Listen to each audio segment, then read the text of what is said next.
So I have to ask, I know some of the, I know we may be hurting some of the guys' hearts out here, but is there a Mr. Butterfly? There. I like how you say that.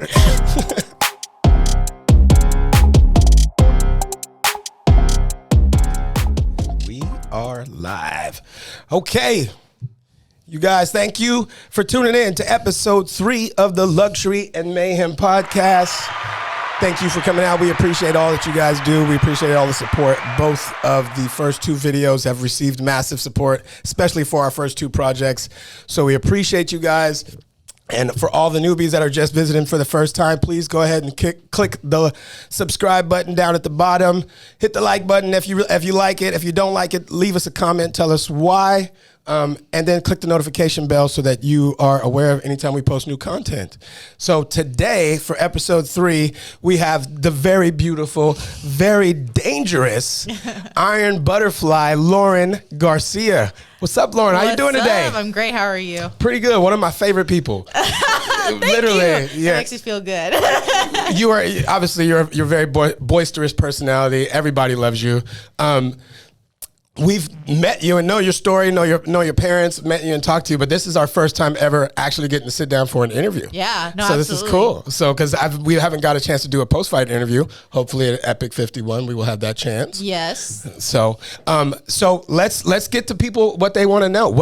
Where did you grow up? Where are you from originally? So before San Diego, I actually grew up in Northern California in a little place called Modesto. Modesto. Yeah, we lived there. Oh God, maybe 12 or 10 years, 10 or 12 years. Arithmetic. I know. It was so long, it wasn't fun, but actually it was decent childhood. I was in public school for about 4 years, and then we ended up being homeschooled, or my sisters and I. Okay. So we grew up in the homeschooling system. That was fun. So how many years of traditional school did you do? Preschool, so kindergarten through 4th grade. Kindergarten through 4th. Okay, so that's not too bad. Yeah, no, it was cool.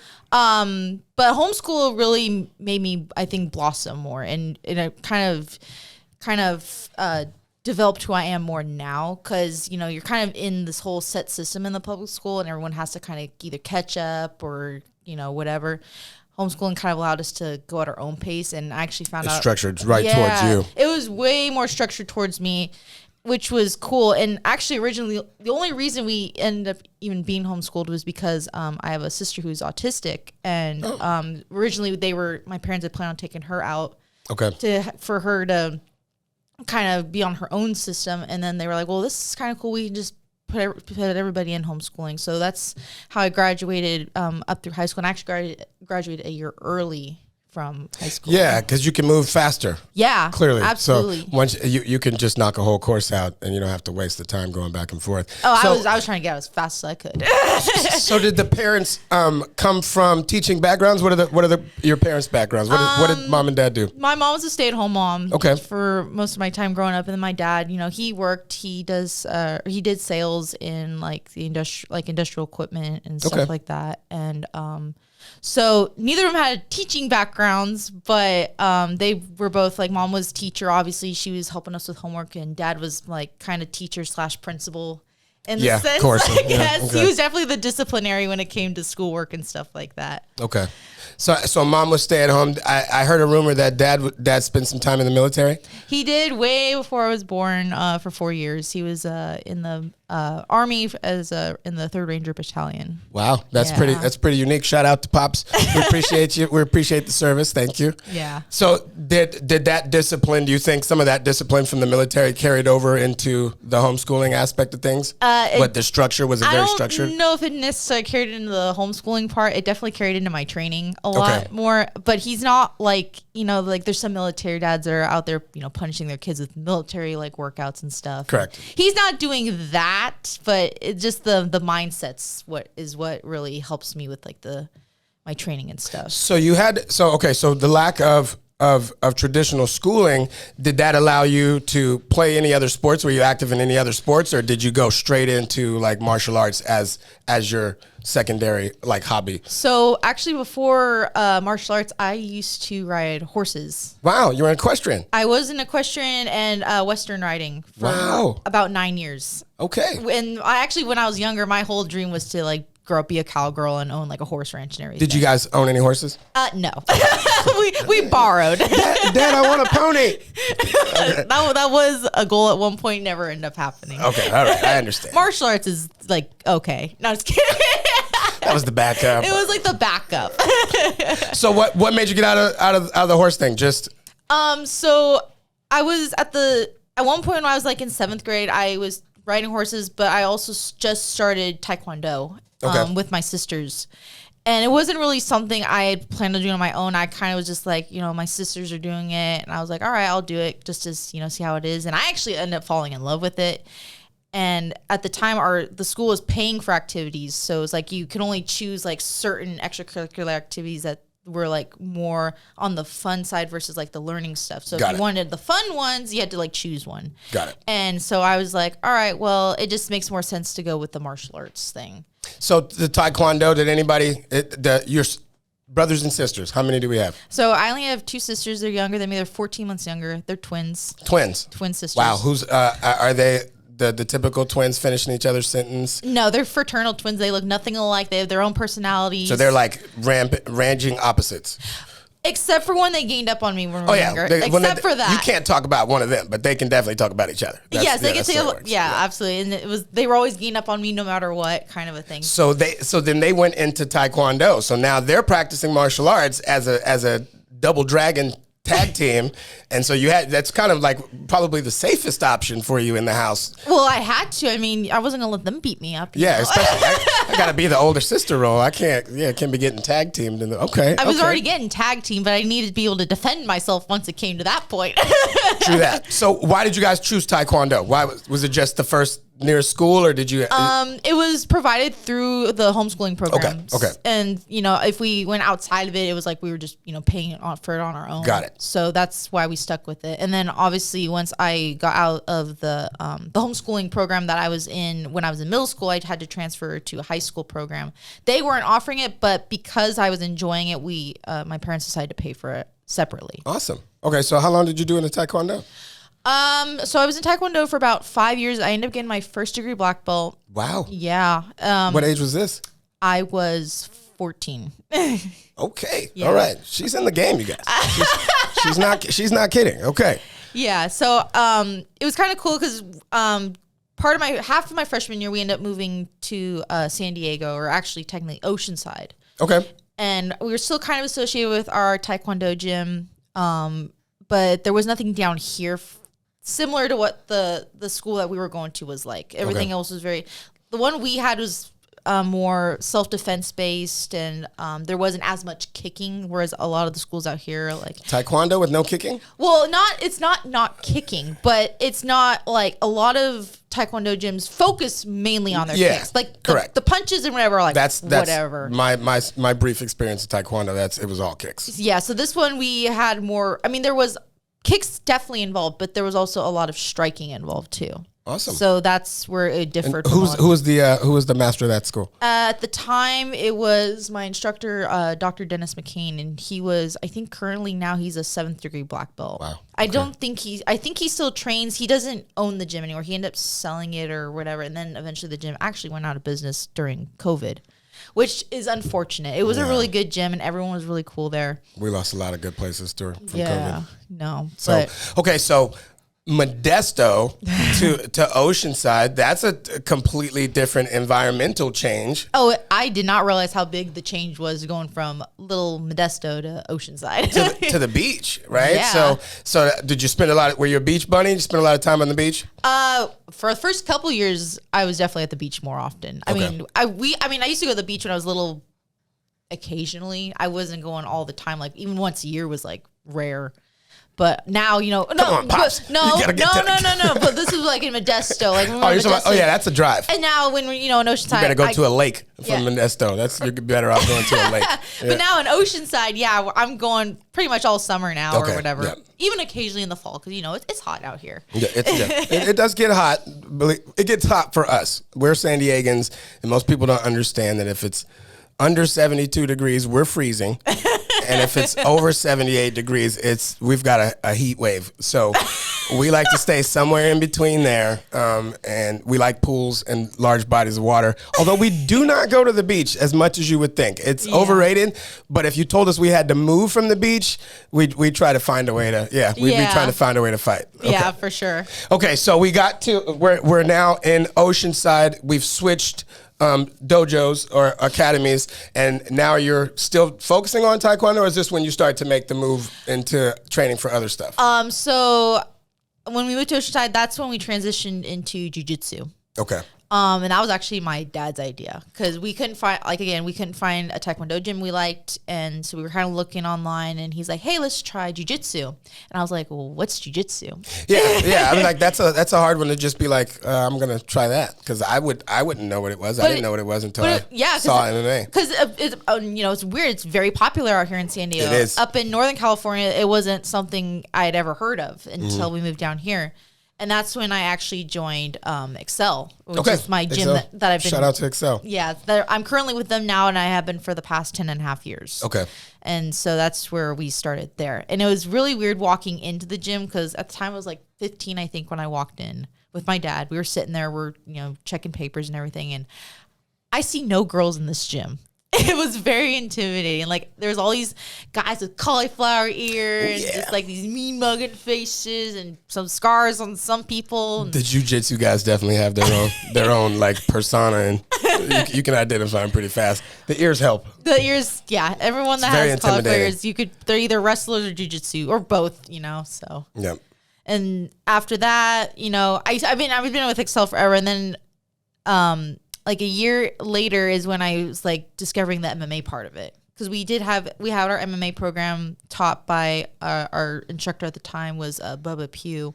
Okay. And he was a professional MMA fighter.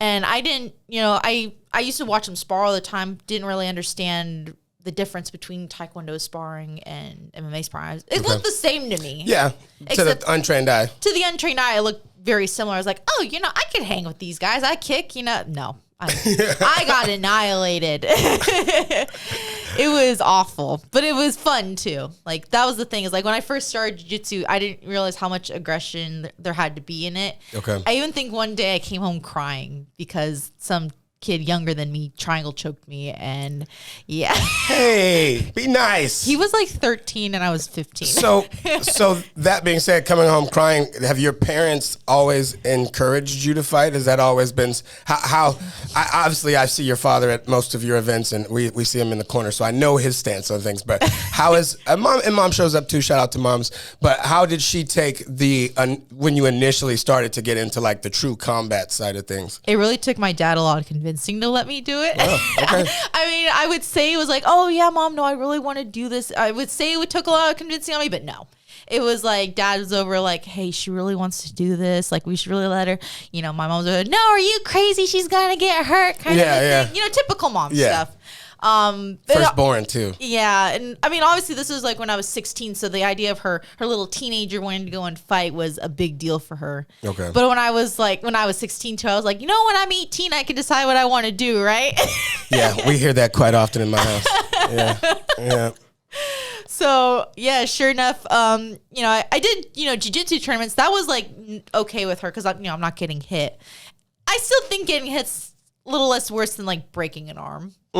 Yeah. I know. Yeah. I mean, the healing time is definitely, there's a vast range difference between the healing times for broken bones and bruises. Yes, definitely. But, so I did that, and I competed quite a bit in jiu-jitsu before I started doing MMA and stuff. So your first real Didn't compete at all in Taekwondo? That was just mostly training? No, our gym actually never really was like a competition gym. We Okay. just focused more on the art itself. I think when I ended up leaving that gym, a couple of the students ended up going to like a couple tournaments, but they weren't like consistent about it. Like they would, like down here with jiu-jitsu and everything.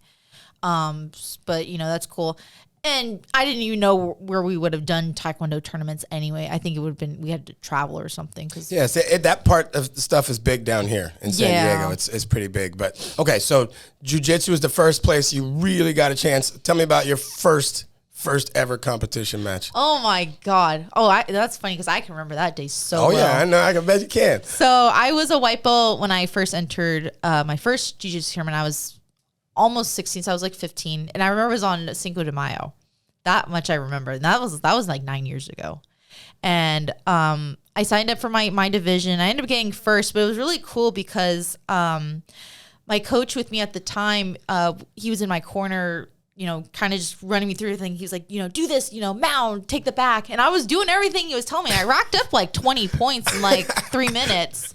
It was so cool. And I was like, I felt so accomplished too. It was like, I think I even won by armbar in both my matches. Yeah, I know that you are an armbar. You have an armbar fetish. Yeah. Yeah, you could say I do. I've done my research. I see how extensively you talk about the armbar. Yeah, it was cool though because even that day though was I actually ended up getting moved up to the adult division after my bracket happened because there was a girl. I guess her opponent didn't come or whatever. And they were like, hey, we know you just finished your division. You want to go compete and fight this other chick? And I was like, yeah, sure, whatever. Ended up taking another gold medal after that one. So I took double gold home that day. Wow. Yeah. This is your first taste. This is my first tournament ever. Okay. So you're hooked at this point. Well, and it was really bad too, because you win double gold, and all of a sudden your head kind of gets kind of big for a second. Yeah. You gotta get. It was until my second. You're like wearing them to school and shit. You're like wearing them out to the grocery store. Yeah, no, and then my second tournament was where it really killed my ego a little bit because I decided to compete at IBJJF, which is that's the serious. Yeah, for those that don't know, it's like the biggest tournament that you can go to, and I was a white belt.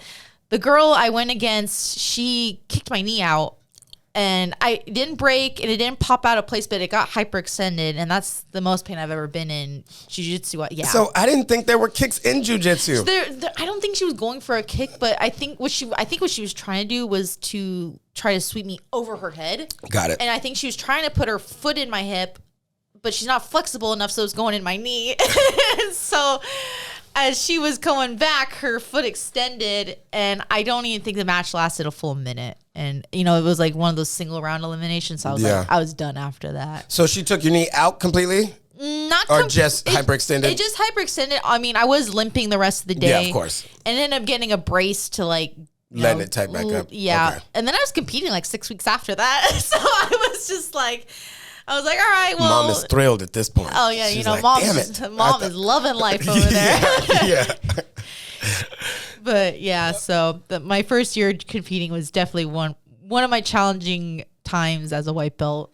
But it was fun, And where are you at right now with jiu-jitsu? What level are you at right now? So right now I'm currently a 3rd degree brown belt. Okay.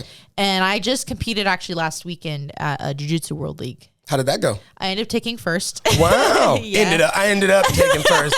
It was the only spot left. Well, I mean, yes and no.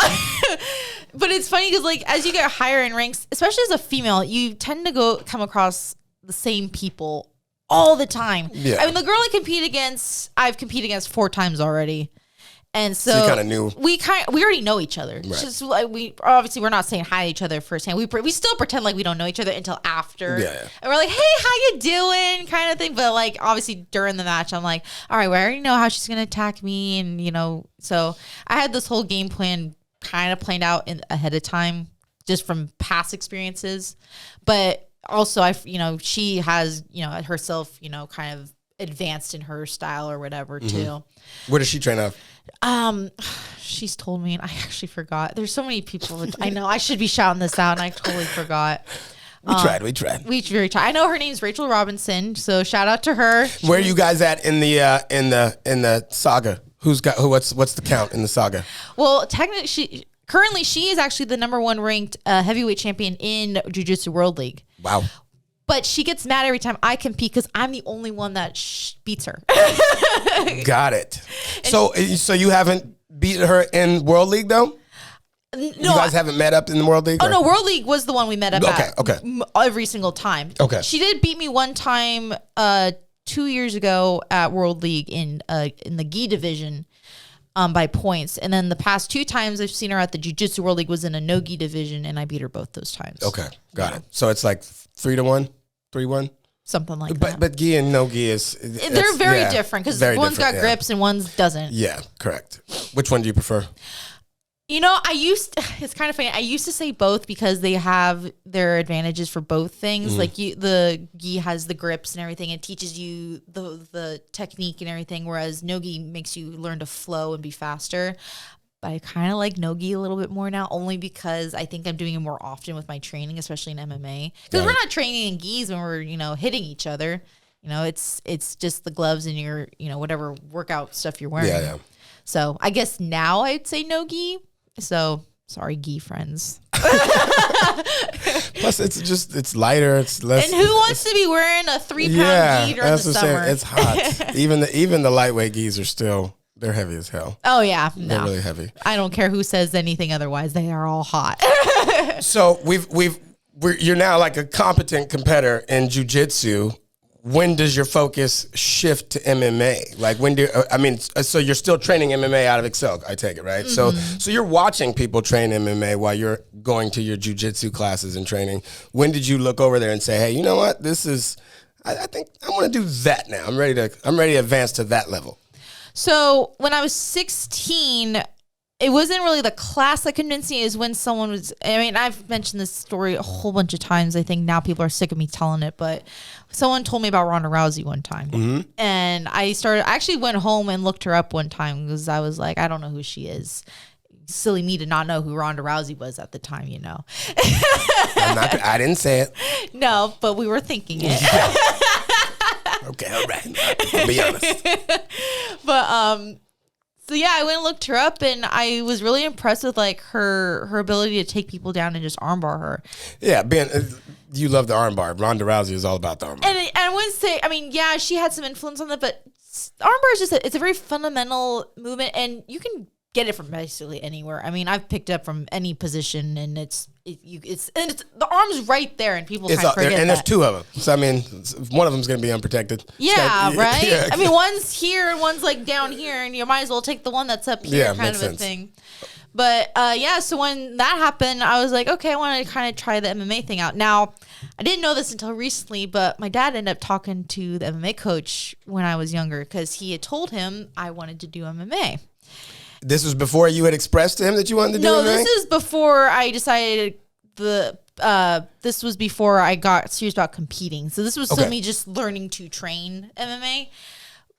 Like being his daughter and his ranger mentality, he's over there telling my coach to do MMA. He's like, look, she wants to do MMA. I don't want you going easy on her. I don't care if she's 16. I don't care if she's a girl. I'm starting to see where the iron in the iron butterfly comes from. Okay. Yeah. So, my first couple years, at least leading up to 19, I was brutally getting beat up not brutally. I wouldn't say brutally. That sounds really harsh, but I was getting beat up. I was the only girl in the class, and I was trying to keep up with the guys, and that was, that's what I wanted. And obviously I needed to learn that.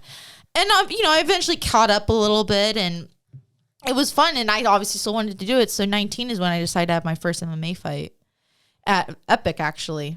And just in gym? Just not in the gym. At Epic. I'm sorry. At Epic, sorry. I was thinking Excel. Sorry. I wish we did little in-house MMA events. That'd be cool. You got thrown right into the water then. How long had you trained for MMA before you actually took a fight? Well, if you're including the jiu-jitsu and MMA training, I would guess I'd say about 3.5 years, 3 or 4 years. Okay. Because I was 19 when I first stepped into the cage. Okay. And I was definitely... But you had been sparring with nothing but purely men probably up to this point. Yes. All right. Only until recently have I actually ever really sparred any girls.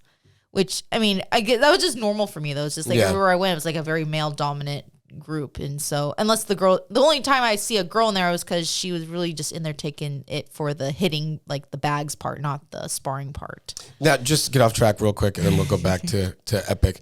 So training with guys. I mean, obviously, that is the big taboo thing that people think about when they think about women in the sport, right? Is, how do they train? Because most women aren't familiar with it. They don't see themselves being punched in the face. Most women don't. So the training with the guys for you, how was that? Have you felt like they've taken it easy on you? Do you feel like they go harder on you because they want to go against that stigma, or do you feel like they kind of maybe take it easy, or what's the take on that? I will say maybe for the first couple of years, like when I was definitely like under 18, they were going easier on me, but obviously, I'm underage, so you can't really hurt me. Got it. Yeah.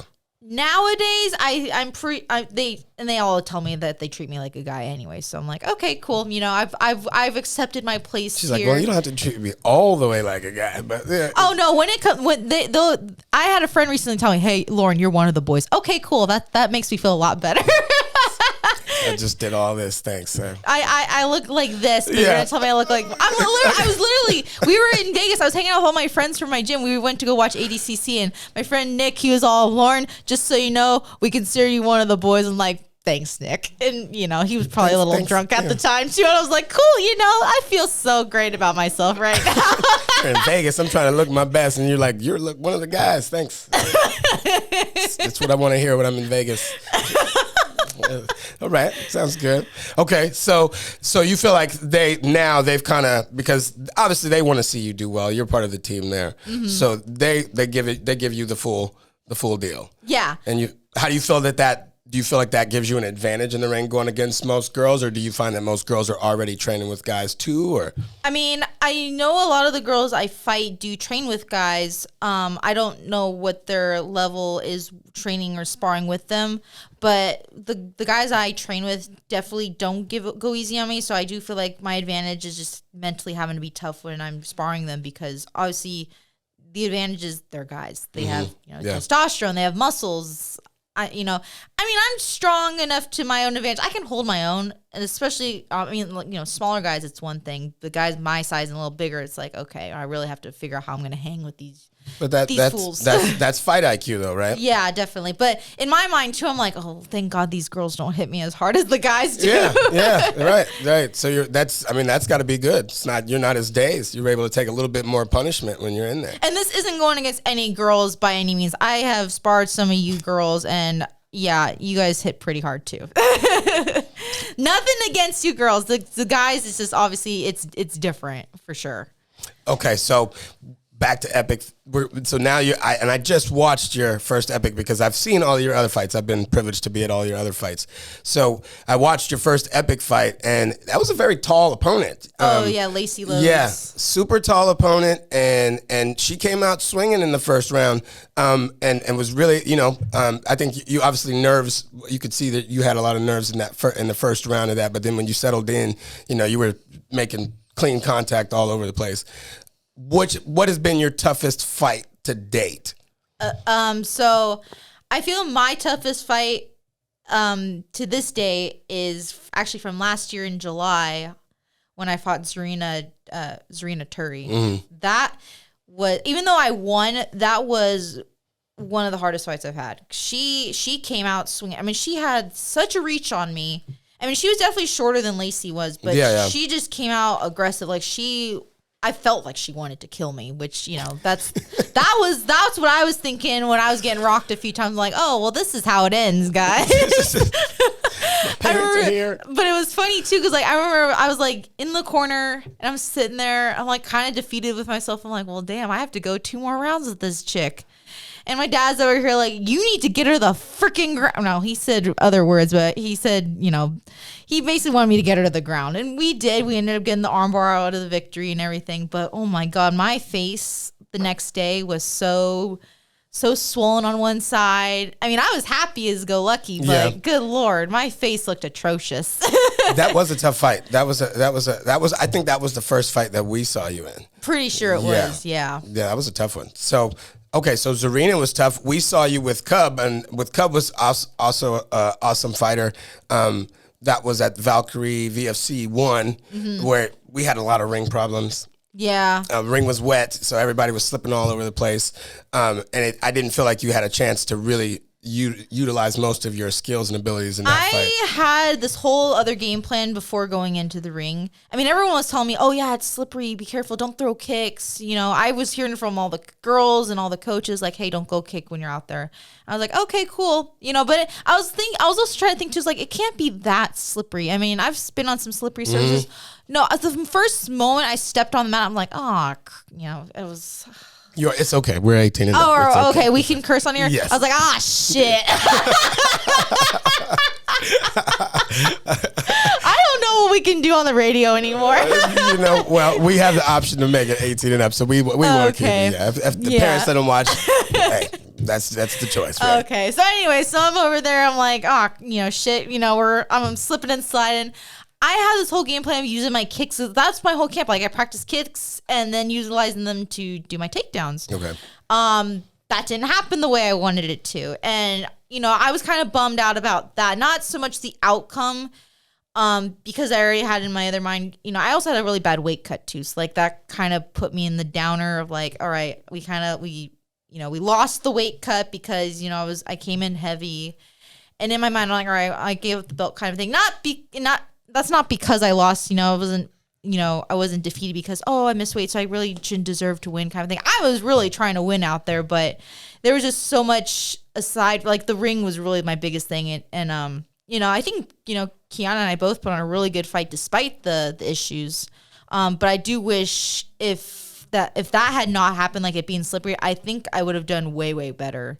Okay. And applied more of my game plan in the cage. Okay, so with the weight cut, what weight are you currently fighting at now? So I currently fight at 155. And I've heard you say that you are trying to get down into the 145. Is there a reason why you want to move down there? I mean, if you're comfortable at 155, why not just stay there? And I am very comfortable at 55. The problem is a lot of the girls at 55 are taller than me. Got it. That's always been the biggest issue. And my dad and I talk about this all the time, you know. And 145 is just, even though it's kind of in the far future, it just seems more ideal when we decide to go pro sometime later on, because there is no 55 categories. Which is also the biggest reason. All the actions in now, if some big promotion discovers me one day, is like, hey, would you fight at 55? I'd be like, hell yeah. Perfect. Yeah. You know, then I'd be like, all right, I'm not going to cut down to 45. But I feel like just because being realistic, it's like, you know, that's kind of our next option is like, we have to get to 45. So we saw you at Valkyrie, and it looked like you had really was dehydrated and you were completely sucked up right before the night before was not fun. Yeah, it didn't look fun. So it looked like you had hydrated a little bit back before fight time. Yeah, no, we did our best that we could, but that was definitely the worst weight cut. And I mean, I basically weighed in like what I would fight at any other event that I go to, but just because of how dehydrated I looked awful. So how much time did you have to try and even prepare for that weight cut? Let's see. We heard about the fight. Probably back in we kind of right after the epic fight that I fought Janetti at was like right after that. So we had all this time, but we never practiced getting to 45, and that was, I think, our biggest defeat too. Was like we never practiced the learning curve. But that's the thing at amateurs. It's all learning. We're not getting paid to do this. Correct. So, you know, you live and learn, you move on. It's kind of, I mean, it'd be different if I was a professional. Obviously, I'd probably get a lot of money taken away, but there's no reason for that. You know, you try it, okay, you learn, and then we're starting to work our way down. So, like, even if we got to, like, if I was able to maintain my weight at 155 and then be able to cut to 45, that'd be awesome. Or even just sit at 155 and fight at 55 until I go pro or something. Yeah. Without having to, you know, really damage my body with weight cuts. Got it. Because those suck. And it's with MMA, there's no like preschool. There's no, before you get into amateurs, there's no, like, no really, there's nothing there. With most other sports, you've got high school, You know, you've got traveling teams for basketball, volleyball. So you can learn how, and for wrestling, you know, they have to cut weight in wrestling. So, and there's a lot of girls wrestling right now too. One of my friends, Michael Metzik, shout out to Mike. His daughters were both championship wrestlers. I think for Hilltop, I want to say. Okay. So both lettered for varsity in Hilltop for wrestling. So pretty awesome. But that teaches you, kind of gives you, you know, that's your learning area where you really can say, okay, this is how I'm supposed to suit up. This is how I'm supposed to tape my hands. This is, you know, what I'm supposed to be stretching, because with MMA, it's like, hey, if you want to fight, we're fighting, and we don't care. You just can't do A, B, C. Everything else is you can do. Yeah, definitely. So that leaves a very wide range for someone to try and figure out by yourself. You know what I mean? Especially if no one else in your family's fought or anything else. So you're like literally figuring it out on your own. Yeah, but I mean, I'm not really alone. I mean, I do have obviously I have my coaches and everybody that are kind of leading me along the way, and they give their opinions, and I take whatever I can to heart as much as I can. But in the end, I mean, and I guess sometimes I am on my own because I have to really make the right decision for myself. Yeah, especially in the ring. Yeah. So can you really hear your coaches in the ring? I mean, is that something you train for? So to be able to hear their voices over the crowd and everything else when you're in the moment and the adrenaline? So I've actually learned to keep an ear out for my coaches. Okay. But I'm really listening for my dad. He's the loudest. I don't care what coaches didn't hear that. Ex-nay that comment. I mean, no, she's listening to the coaches. Oh no, they all know. They know why he's behind them. Yeah. But no, he's definitely loud enough to where like they'll call out the coaching cues, but he just is there to repeat it in case I don't hear it, kind of a thing. She's like, I'm tuned into his tone. Yeah. But I mean, I try to listen to my coaches too. You know, I mean, obviously. There's hard. Like 2 or 3 of them yelling at the same time, though. At least, yeah, but it's easier. I mean, like, it's easier for me to, like, kind of tune everybody else out around me and find my coaches. But I've also learned to train myself to listen to my opponent's coaches sometimes. Especially, like what really helped me is when I was doing jiu-jitsu tournaments, because, you know, you have their coach coaching them and whatever. You can hear them saying, like, oh, she's going for this, so I would adjust, you know. So whatever they're calling out, I'm like, okay, well, you just told me what's going to happen, so I'm moving this way now. Before she even gets there, she's going to try and react, and when she does, boa constrictor time. I mean, obviously, granted, not all of it works all the time, but, you know, it's just, for me, that just works. Like, okay, I'm listening to my coaches, but if I'm close enough to their coach, you know, because, you know, you kind of move around you know, the ring or whatever. If I'm closer to their coaches, I'm just going to hear what they're saying. I'm like, and then I can make my adjustments. At least, and get the defense, too. So, that's cool. All right, that makes sense. That's all fight IQ, right? Mm-hmm. So that's part of the experience that comes with being in the ring. So you're 3-1 now. Your only loss was to Cub, right? So what is your motivation in the sport? Like what keeps you going? I mean, back then it was just self-motivation. This was just something I wanted to do. Now it's my daughter. I mean, she's 4 now. Oh. So she's actually starting to kind of pick up on what mommy does for a living now. And so occasionally I'll bring her to the gym or for our training sessions, and she'll stand by me and she'll copy my punching. I know, it's so cool. I have like videos on my phone. I'm like, oh, look, she's trying to punch like me. That's cool. How do you think she would handle watching you fight? You know, I think she wouldn't handle it too well. She's one of those kids that doesn't like loud noises right now. Okay. I mean, she's little. She's 4. And just being around big crowds freaks her out. Okay. But I feel like at some point, you know, I mean, maybe like next year when she's like 5, I hopefully want to bring her to my fights and be like, hey, look what mom does for a living. And, you know, that would be cool, because it would be cool to like have her up in the ring with me after. No, definitely. Those are memorable experiences for them. Stuff that they're going to remember forever. But I think too, just for her to show that like girls can be tough too. You know, she doesn't have to be so shy and timid and everyone just messes with her kind of a thing. Like, she should be able to learn to defend herself or like stand up for herself kind of a thing. I think women need those role models. We definitely we've got tons of pictures with our daughter with you. So and they love you. So you know, they always are talking about it. So would you ever let her fight? Would you, if she grew up and saw an inclination, would you let her fight? Oh, absolutely. Yeah, if she chose the fight life, yeah, I'm totally down. I'll even be in her corner if she wants me to. Or if she doesn't want me to, then that's cool too. I'll be in the front row seats watching her the whole time, like my mom does. So I have to ask. I know some of the. I know we may be hurting some of the guys' hearts out here, but is there a Mr. Butterfly? There. I like how you say that. Yes, there is. Oh, sorry, guys. Sorry. Is he a fighter? Does he train? He does train, not MMA though. Okay. So, do you guys? I've always wondered because my wife doesn't train. So I mean, do you guys just like go at it like randomly? Just you're like he's just sitting there watching Netflix, and then you're like armbar, and like how does? Because see, does it happen? I mean, do you guys? No, it actually doesn't because we've had issues like that before. Well, actually, not even that issue. He'll ask me like a jiu-jitsu question. I'm like fixing it, and he'll be like, "Oh, that's not right, though." I'm like, "But it is right. You asked me," and, So I'm like, "Well, I'm not working with you anymore."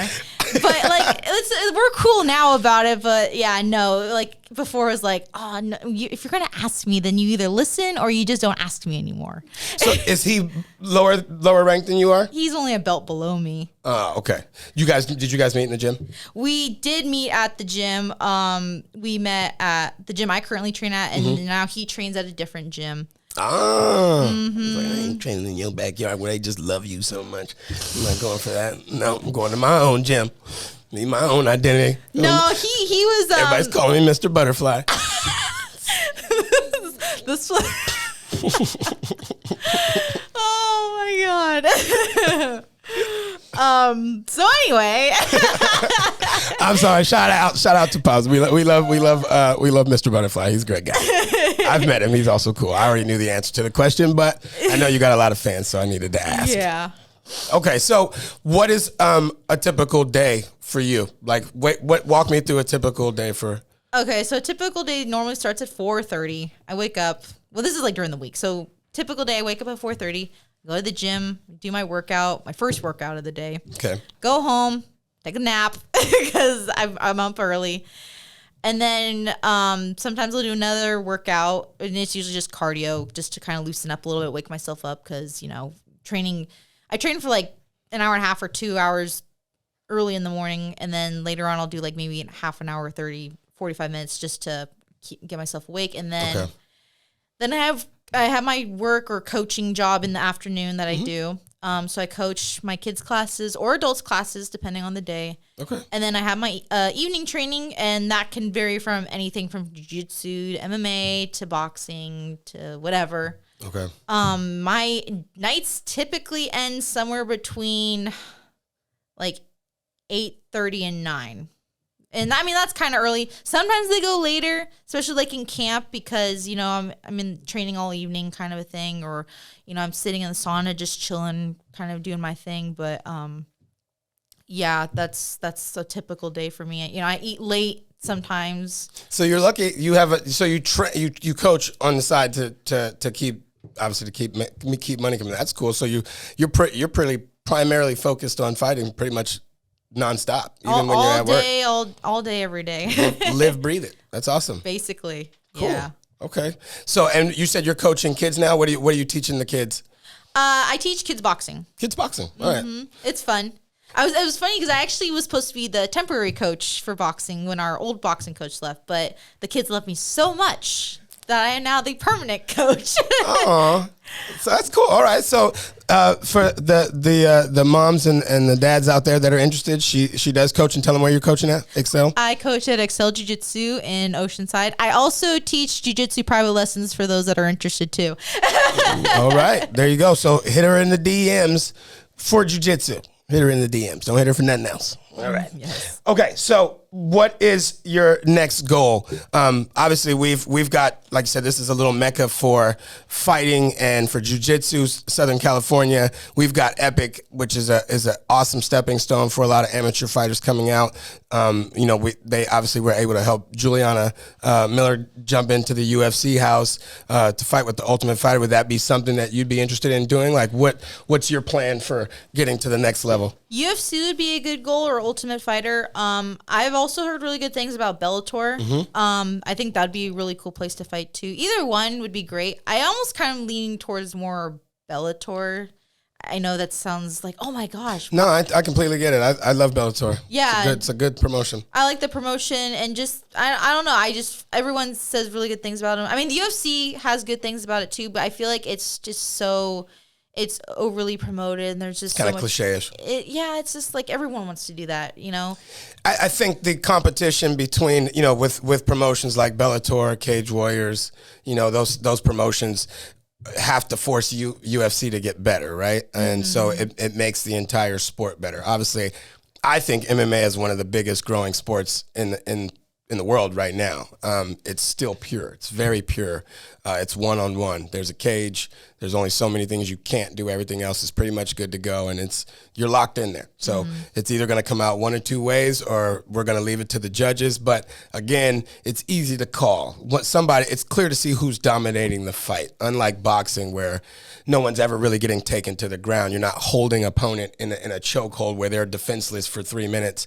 You have to keep moving. You either knock them down or not. So if you leave it to the cards, it's, he threw more punches, CompuBox, whatever. I've seen it all, right? So I think that promotions like Bellator are coming in and upping the sport as a whole is just better. Like, some people would rather go Bellator right off the bat instead of going to the UFC. Yeah. If the money's there, why not, right? They got just as much exposure. Yeah, I mean, I've also had coaches tell me about like Invicta, the all-female, promotion. That'd be cool to like get started in with professional fighting and stuff. Because I know Juliana went from Invicta to UFC. Yep. So that'd be a great starting point too, I feel like. But whatever comes my way. So you're gonna go your full 5 and then go ahead and jump out, or you're gonna try and stay in, just sharpen a little bit more? Or?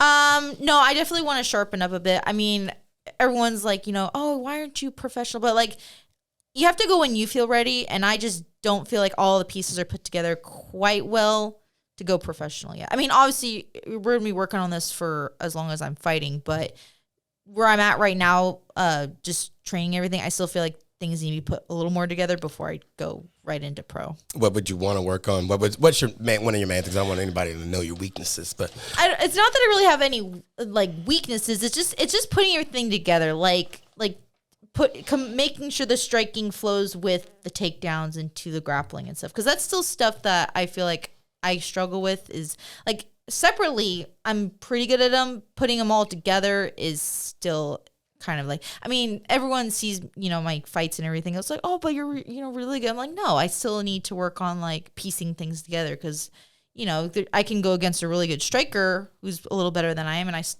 my thing is, I need to figure out how I'm going to take her down without her kicking me, kind of a thing. Yeah, true. And vice versa. I got to figure out how I'm going to outstrike this one chick before I can take her down. I mean, eventually all of them are going to want to go. I want to go all of them to go to the ground, but it's piecing them together first, or at least letting them flow in just one loop-de-loop or whatever. That's not the right one, not a loop-de-loop, but you know what I mean. I got you. Okay, so in the sport right now, who's your inspiration? Who are you modeling your technique? Who are you trying to model your game after? I don't really have anyone I'm modeling towards, or like everyone that's like, oh, modeling towards, Charles Oliveira or Rose or whatever. But I mean, I have favorite fighters, but they're not like, no one's, I'm modeling off of them kind of a thing. Like I take pieces from like Nunes. She's a really good striker. Or Rose is, another good striker. Some of the guys that I like for grappling, but none of them are like one that I'm leaning more towards, kind of. If you could fight anyone that's in the industry right now currently, who would you want to fight?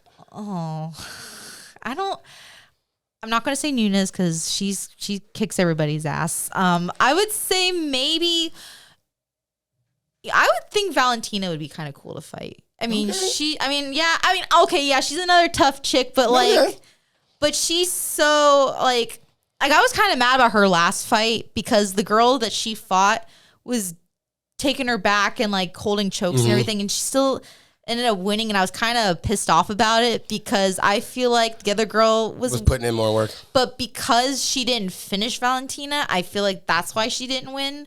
So that's where I feel like, okay, if I can apply jiu-jitsu to her, because I know her defense is good, but her strict jiu-jitsu's not there.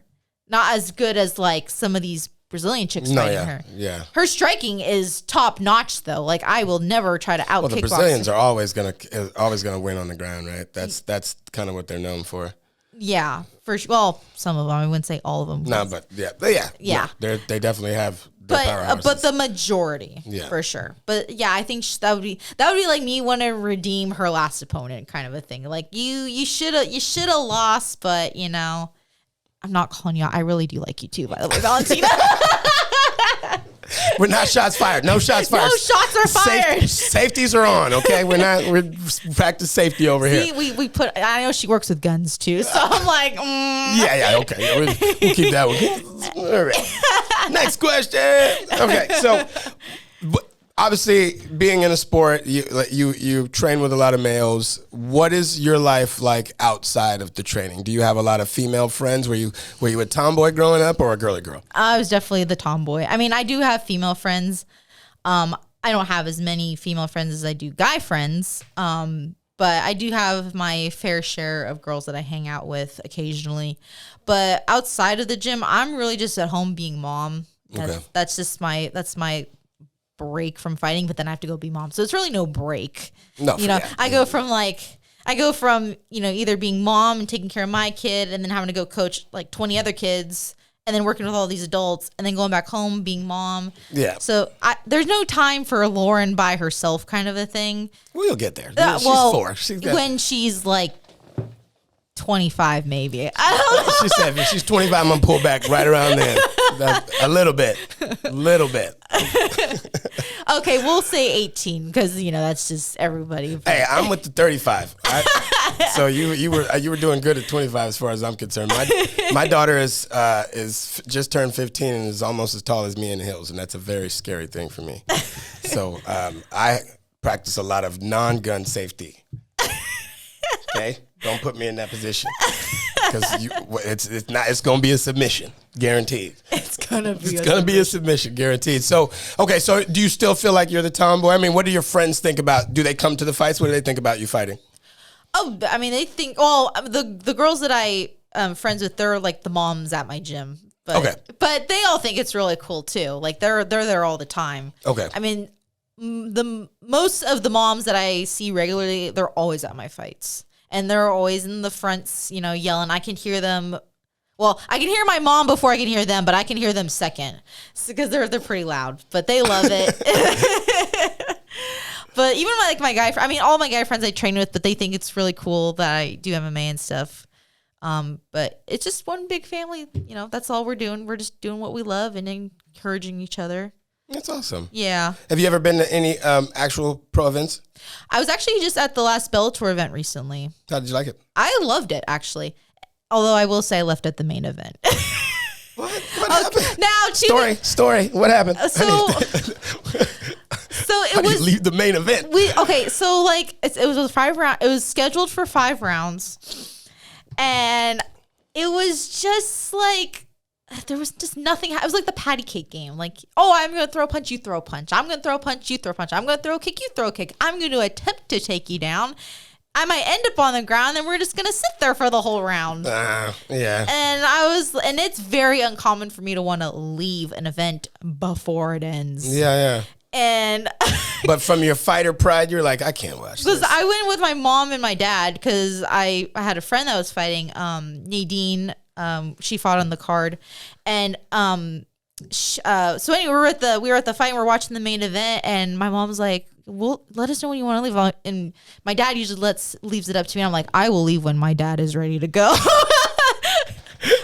That was his cue. Like, well, let's just go then. Yes, we're out of here. All right. It was not a good. I mean, that was the only time I think I left an event early, unless something else like popped up. And I usually stay for an event till the very end. Got it. Yeah, I was trying to get to the UFC Dominic Cruz event, but couldn't manage it. Just the tickets were out insane, and we couldn't find anything that were in like pairs. It was really hard to find decent seating in pairs, or you had to buy like 3 because there was 3 seats in a row, and they didn't want to have one open gap. So I'm like, that sucks. And all the rest of them were just like way up at the top. I couldn't do it. I mean, those are the ones I would have to pay for anyway. So.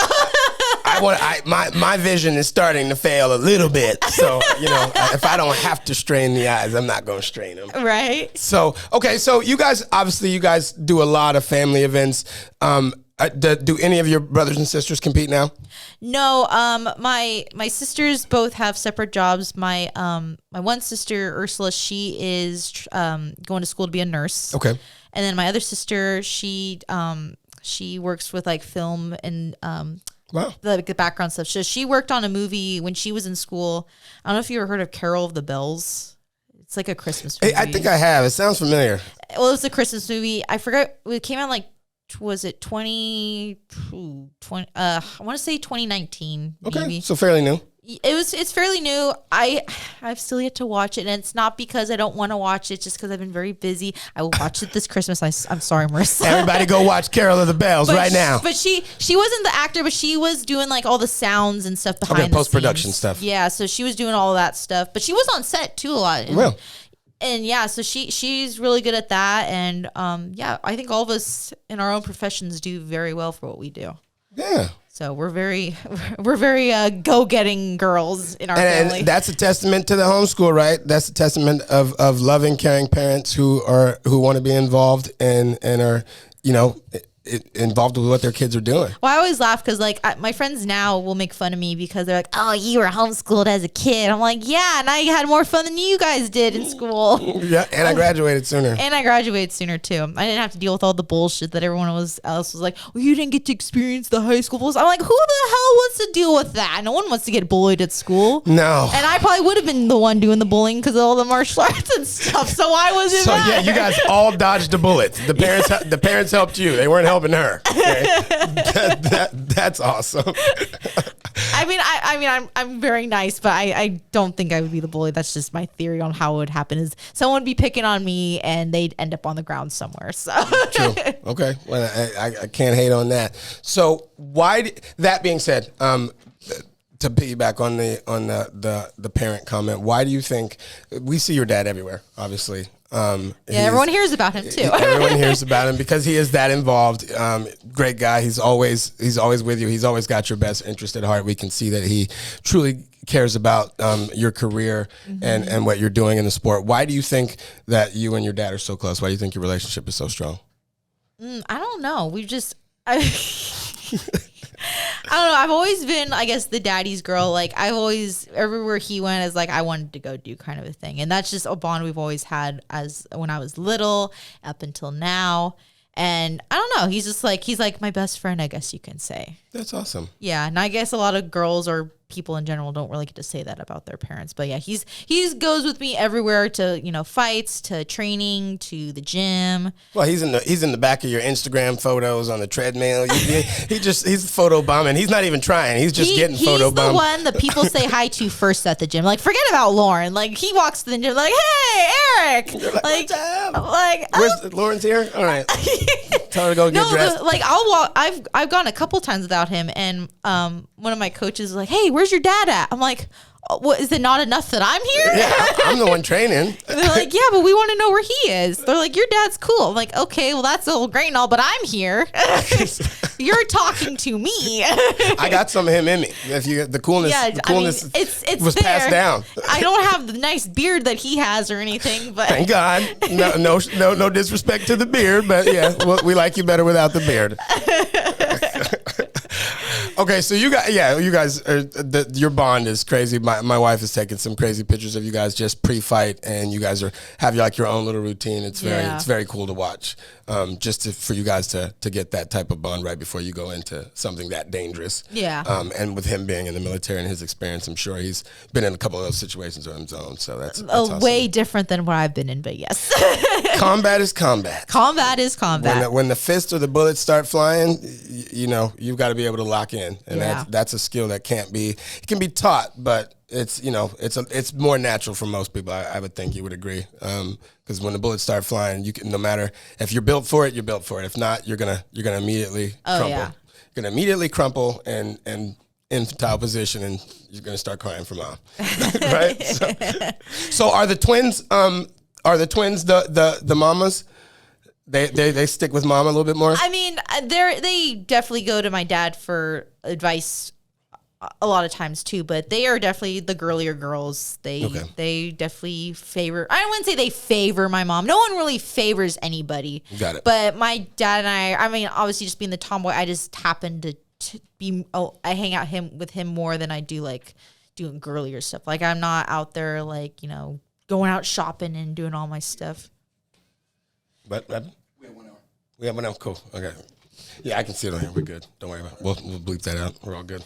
Okay, so next fight, Epic 51, November 11th. You are going up against Jolene. Is that her name? Jaylene Robello. Jaylene Robello. Sorry. Jaylene, didn't mean to slaughter your name. How are you prepping for that fight? Just really, I'm just working on my game plan, working on my striking, working on getting in and we're, taking it to the ground. I'm not going to go into full detail. Obviously, that's not how I work, but I'm just going to play my game this time and I know it's going to work for me for sure. Well, the ring won't be slippery. That'll help. Oh, thank God, yes. So you'll be able to stand up. That helps. Okay, so that will be 4-1. That will be your 5th fight. Yeah, it will So be. Is that going to be the last time we see you at Epic? No, not at all. No. Okay. I mean, everyone's like, 6 or whatever the number is, but It's 5. Is it 5? It's 5. Yeah, you only have to have 5. So if you've got 4, this would be your 5th fight. You'd be ready to go. So people say. Yeah. Right?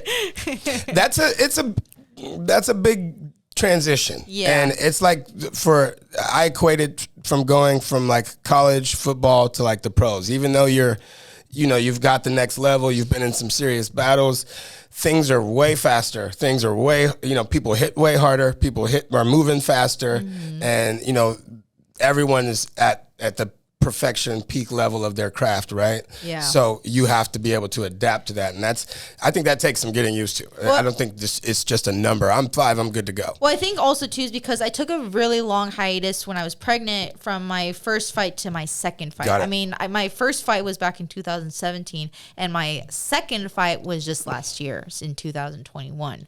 So that's a big gap from 1 to 2. Yeah. And so technically for the past, I'd say, just over a year, almost 2 years, I'd say, is when I've actually been getting serious about my training. So I think just maybe, a few more fights. I don't know. I honestly can't say for sure. I have no set goals on that. It's just when I feel comfortable. And that's just what I'm going to go with is when I'm comfortable to get out of the AMI cage is when I'm going to go pro. And right now, I don't feel comfortable to go pro yet. Got it. What do your coaches think? Everyone's got their own opinion on it. I do have one of my coaches, Manny, who trains he works at 10th Planet San Diego. Manolo? Yes, Manolo. Shout out to Team Hurricane, Manolo. I forget.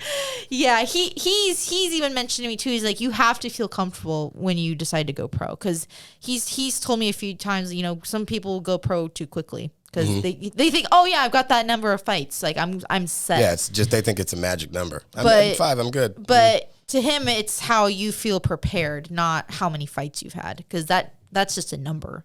It's your experience in the cage and all that. And I think a lot of it comes down to the matchmaking too, right? Yeah.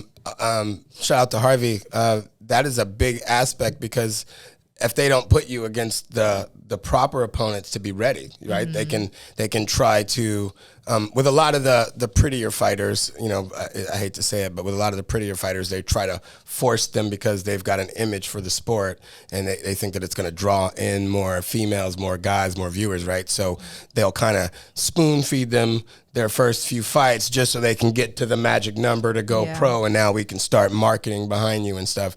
And that's dangerous, right? Because the female or the fighter thinks that, hey, I've fought my 5 fights, but really you're not knowing that those opponents were handpicked for you, right? And when you step into the ring with the pro, it's going to be a completely different ball game. And you're basically being the one fed to them. Yeah, it's like the sharks, right? So there's always going to be that form of politics. So, but I like the fact that with MMA, the fighters can get to choose and say, hey, you know what, I'm going to stick around the amateurs for a little while longer. You know, unless you're offering me some big money to come out, then. Yeah, which I think is going to start happening. I think we're going to see a new wave in the sport where a lot of these smaller promotions are going to start paying these fighters, even if it's 1, 2, 3 fight deals, couple, $20 grand, $30 grand to just get you locked in for 2, 3 fights, just so we can use you to kind of get bigger. And then, hey, if we can start feeding people to these bigger promotions, Bellator, UFC, then everybody benefits, right? Mm-hmm. And then you guys can still get money while you're rising through the ranks and not have to, take. Obviously, everybody knows about the money situation for the MMA people. So that's cool. Okay, so that's your game plan now. What is your most memorable moment? Let's close on that. What has been up to date? You've been fighting for, since you were 4, 10? What did we say? Like 11 is 11? When I started. Yeah, so you've been fighting. I wish it was 4. Almost 12 years, 13 years now? 14. 14 years? Taekwondo, okay. Yeah. Okay, so you've been fighting for 14 years. What and jiu-jitsu and MMA, what is your most memorable moment? I don't think there's any memorable moment that anything came up where I was like, oh, I finally made it kind of a thing, because, I'm still going up there. But I think the most memorable thing is just the people I've already come to know and have grown with in the sport. Mm-hmm. I mean, I still have friends that I've known for, 8 years or so in the sport that I'm doing now. And that's some of the longest friendships I've had, or any relationships I've had in anything. And, everyone's like, oh, you have your elementary friends or whatever, but these are people that like, they live and breathe this shit with you. Mm-hmm. And we're all in it together. They have your back no matter what. And, I think that's some of the most memorable things I can bring from it. And I mean, there's there's fights that are memorable that I have enjoyed or have enjoyed those moments with, but those only last temporarily and people kind of just forget about them. True. But the people I've known throughout the years that I've been doing martial arts are the people that stick with me and that I will always be in my heart no matter what. And I think that's what's memorable to me. Awesome. And what would you like when it's all said and done, I don't think you'll ever fully step away from it, but when you decide to stop competing, what legacy do you want to leave?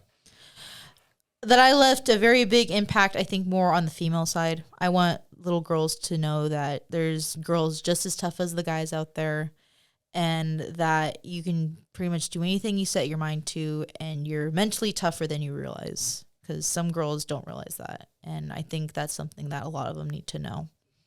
So, and just to retouch, I'm sorry, I don't want to go backwards, but we noticed that you do wear a patch. Can you explain to the viewers what the patch is about? So, just a real brief little thing on this is I am a type 1 diabetic. Okay. So, this is my continuous glucose monitor, or CGM for short. So, while I'm training or just doing my everyday activities, this continuously monitors me. I have a little app on my phone that will alert me like whether my blood sugar goes up or it goes down. And so, yeah, it's continuously on me. This one I change out every 2 weeks unless it falls off of me during training or something. And then I change it out. But yeah, it just kind of sits there and does its thing. I mean, I still inject my insulin, obviously I don't have a pancreas that works. So all my, all my insulin needs go through a little injection every day, sometimes up to 5 or 6 times a day.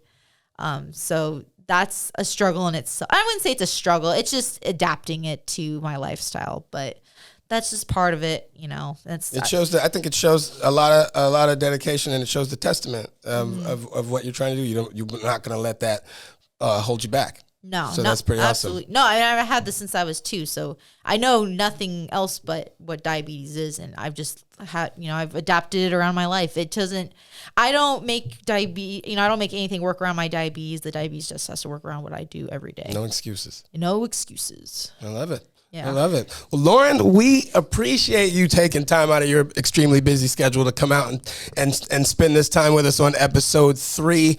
Please tell the people if they're not already following you. Let's talk about that too real quick before I stop. You have a huge fan base. Like, you've already, I mean, you're still an amateur, but you've got nearly 8,000 followers on IG. Why do you think that is? Why do you think the people follow you so tough? I mean, I don't know.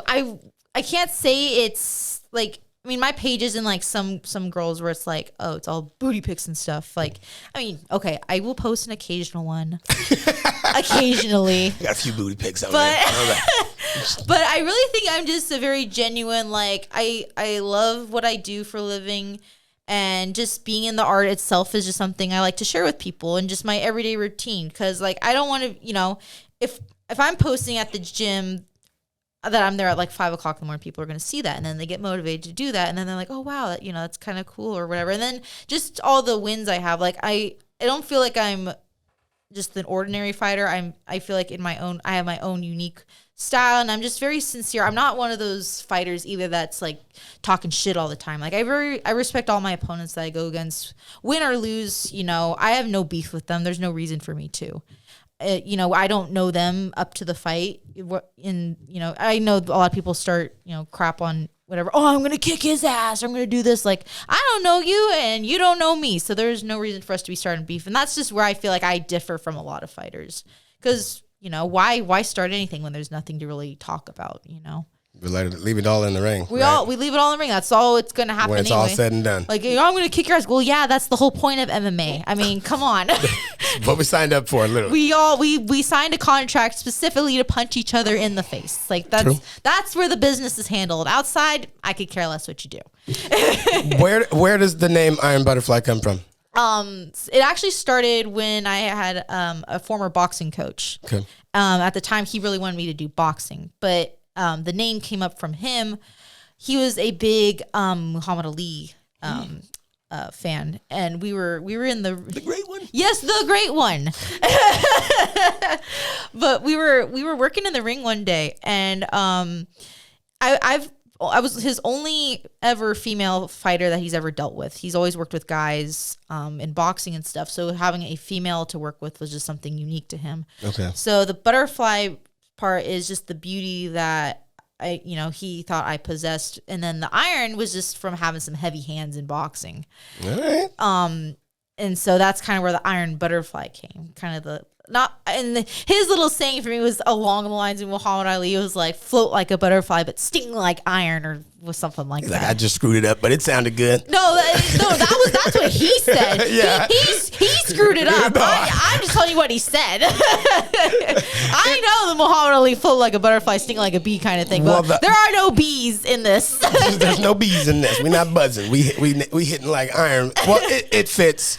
You definitely have a very unique style that you bring to the game. I think that you are one of the more balanced female fighters. You bring both a high fight IQ, heavy hands, and you're very calm in the ring. I don't see you overreact to things, even when it may look like you're taking a little bit of damage. You look like you're always trying to figure out, okay, what's my next move? I need to adapt, and you're not panicked. You don't get panicked. You know, a lot of fighters will.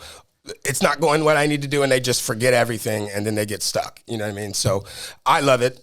We are looking forward to seeing you fight on November 11th. If you guys haven't already bought your tickets for Epic 51, you better. The girls fight at Epic, okay? They're not showpieces. They're not ring girls. They come, they bring the madness, and they're ready to rock. They're ready to rock all the time, and she is one of the primary ambassadors for Epic right now for female fighting, and we love having her.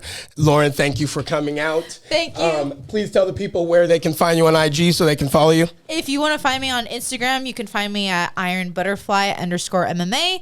Other than that, I appreciate everyone. Appreciate you, Kai, for having me on the show as always, and I always love meeting up with you guys. Anybody else you want to give shots out to? Coaches, gym? So obviously, I have to thank my Excel family, my professors Michio Kid, and all my coaches there, Javon, Jamar, and RJ. I also have to thank a couple other gyms because I've been training with them recently. I have to thank 10th Planet San Diego. I have to thank Manny over there and all his team. And I also have to thank Coastal Combat. There's some cool guys there. Shout out to Wild Bill, Trayvon, those guys. Oh, all those guys are awesome. Yeah, Professor. Yes, absolutely. So thank you guys for always allowing me into your guys' gyms with welcome or open arms. Welcome arms, open arms. Y'all know what I mean. This is what happens when you get to the hour mark on the podcast. You start getting tired and weary. It's like being in a 12-round match. I just talk like this in general, so they all know how I am. Well, guys, there you have it. The Iron Butterfly. This is Luxury Mayhem, episode 3. Thanks for coming. We'll see you guys on the next one. All right. Applause on the way out. Yeah, that was good. Did a good job. That was an hour 13 minutes.